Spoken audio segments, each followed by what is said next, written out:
Go Island is brought to you by German Auto Import Network. Well, it's early February. How are those New Year's resolutions working for you? Maybe you're slacking off just a little bit. We're going to get some inspiration from these ladies here today. Help for those who need it in Oceanside. What is love? Valentine's Day is coming, and the Hub City Cinema Society.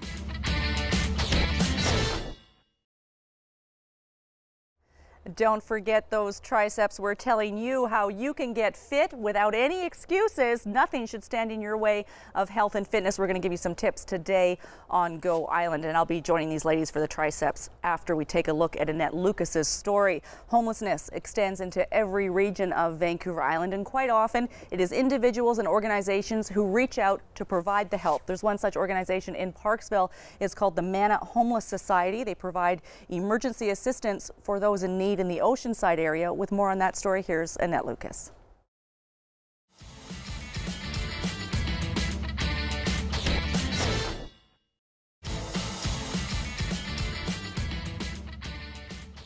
The Nanaimo-based Society in Oceanside runs year-round, and they're in desperate need of supplies now. They need small tents, sleeping bags, food, personal items for women, toiletries, toilet paper, you name it, they need it.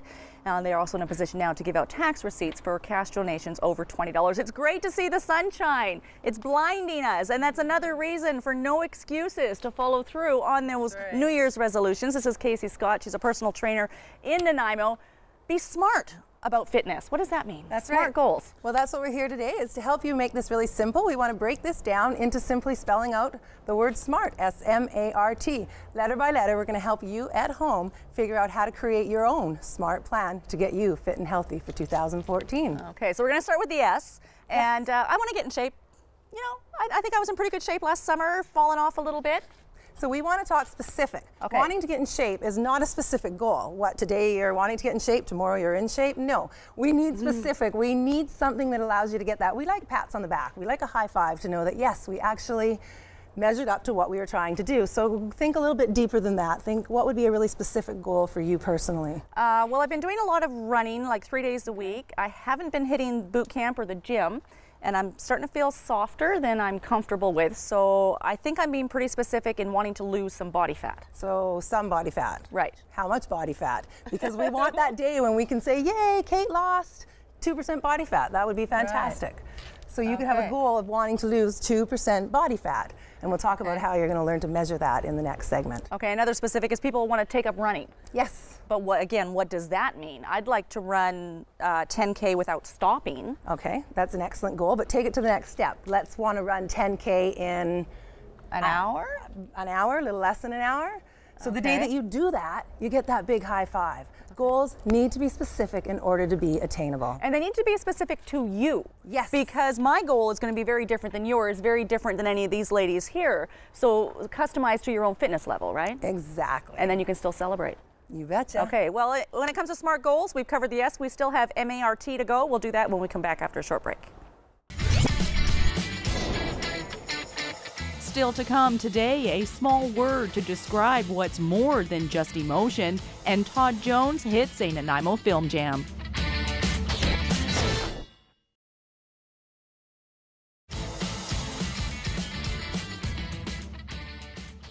We're talking SMART goals today on Go Island, S-M-A-R-T. The first is be specific, the second is measurable. And how am I measuring up, Kasey? Well, in order to know where you need to be going, it's really important to have an idea, a base understanding of where you're at. So we're just going to give you some really, really simple ways to kind of do a bit of a self-assessment. You can Google results and find out exactly where you should be, but honestly, I don't really care where you should be.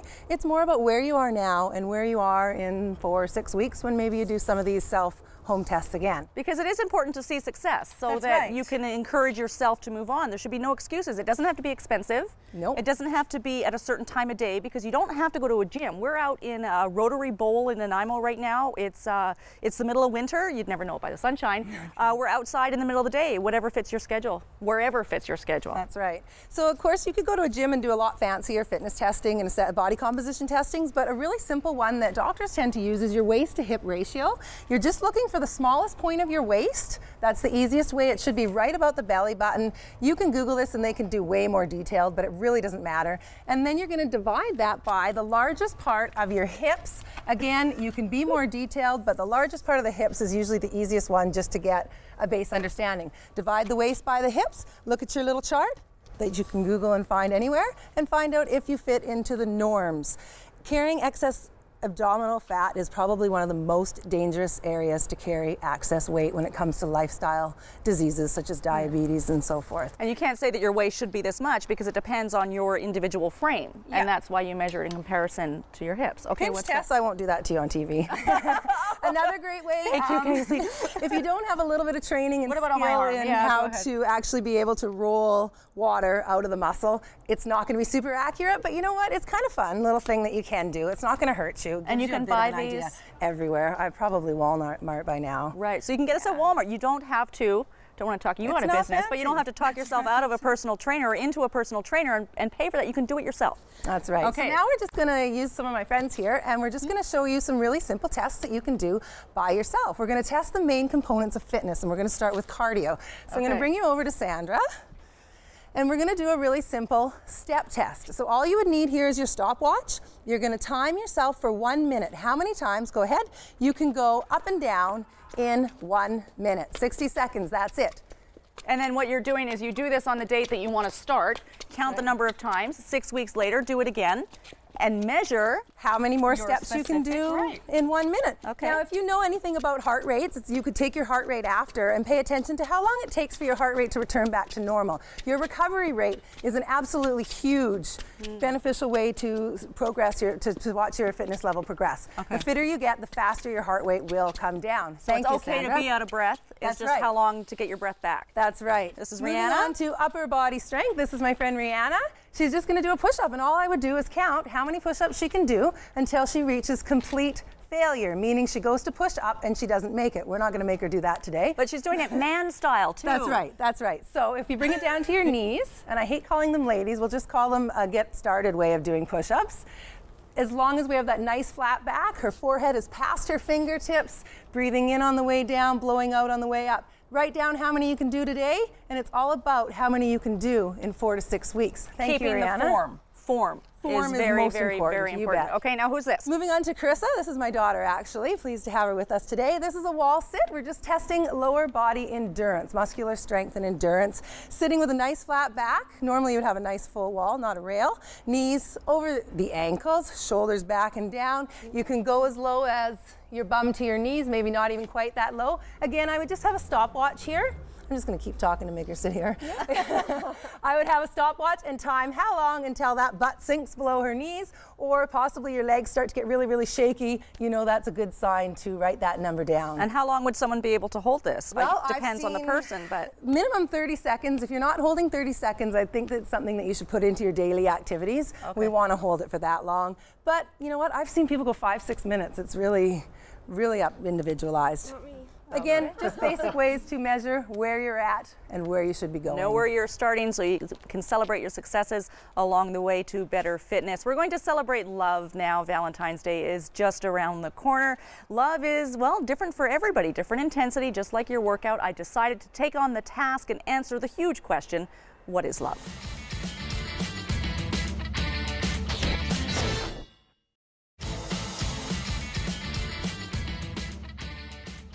What I love is the feeling of being in shape. Of course, that's different than for everybody and not very specific. And in order to get there, you need an action plan. So now SM, we're at the A in SMART goals. That's right. And we're here today because now it's time to get down to it. We need an action plan. You need to know and you need to commit to what you're going to do. Not that you have to work out 5-6 days a week, but we do recommend that you are physically active most days of the week, at least 5 to 6 days of the week. We're here today to show you how simple it is. You don't need fancy equipment. You don't need a whole lot of anything. You could be in your living room doing what some of these ladies behind me are doing today. You just need to get up and move. You said commit to it, commit to the action plan. Why do you think it's so hard for people to commit to doing something that in the end really makes you feel good? I've seen quotes around, and one of the things, you never regret a workout. That's right. And it's true, you drag your ass out to wherever it is that you're working out, and then afterwards, you're always glad that you did. That's right. Even a kind of what you would call a bad workout is still better than no workout at all. Right. So the idea is really just to decide, okay, Mondays, kids are in school, great day to hit a yoga class. Maybe Tuesday, you've got a run. You could come down to the track and go for a run. There's something for everybody, and the idea is to figure out what's going to work for you. Get it written down on paper. Your action plan needs to be written down. Or Kate, I think you use one of those apps on your phone. I do, yeah. There's a Fit Life and Run Fit, and it measures everything. I can see it, I can track it. It's a way to hold me accountable. And it's shared through social media, so other people are holding me accountable. I can see it. Yeah, I just told Kate this morning I actually know how much she runs. When she does and doesn't, I kind of keep track of it. It's just a habit. But if that motivates her to get out there and run so she doesn't get that nasty little text message from me, that's good. That's motivation, right? You don't want to get a message from Kasey at all. Write it down. Make a plan at the beginning of the week and make sure it happens. And it gets easier as you go. We're going to take a short break and we'll finish off with the MT part of SMART goals.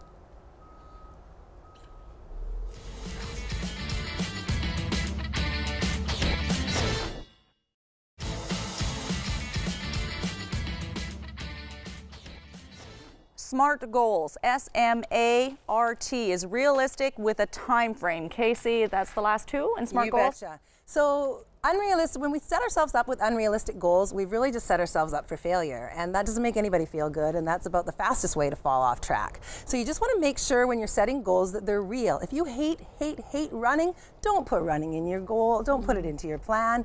If you don't have money to get a gym membership or you don't have a vehicle, if you can't get to the gym, don't make the gym part of your action plan. Your action plan can be anything, anywhere. Make it real. Make sure you have the means to do it. Time is another big factor. We all want results right now, today, and there's so many sort of tricks out there. Do this and you'll lose 5 inches in 3 weeks and drop 20 pounds in 2 weeks, and that's just not realistic. No, absolutely not. You've got to make it work for you. You've got to come up with a plan, and that's why writing it down is so important.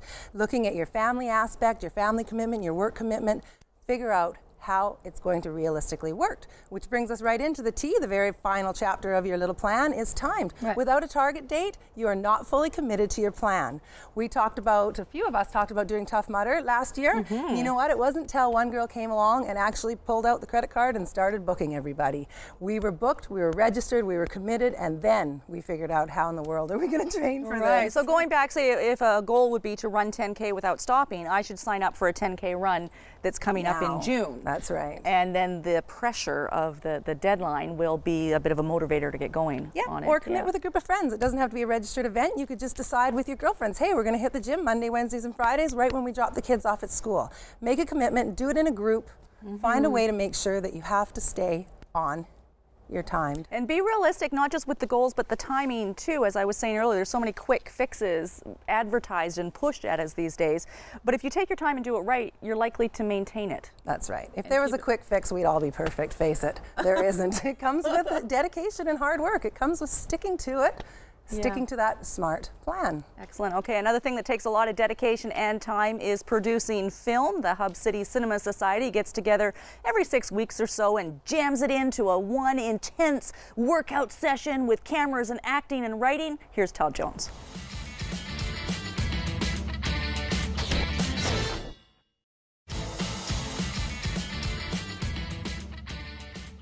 The next event from Hub City Cinema is a filmmaker social taking place on February the 16th. I believe that's a Saturday, 7 o'clock at the Vault Cafe in downtown Nanaimo. For full details and to become involved yourself, hubcitycinema.ca. That brings us to the end of this edition of Go Island. I want to thank Kasey and her very fit, very awesome, good sport colleagues and partners in training and fitness here on Go Island. It doesn't take a lot to get fit, just a few little things about being smart. Thanks for watching Go. We'll see you next time.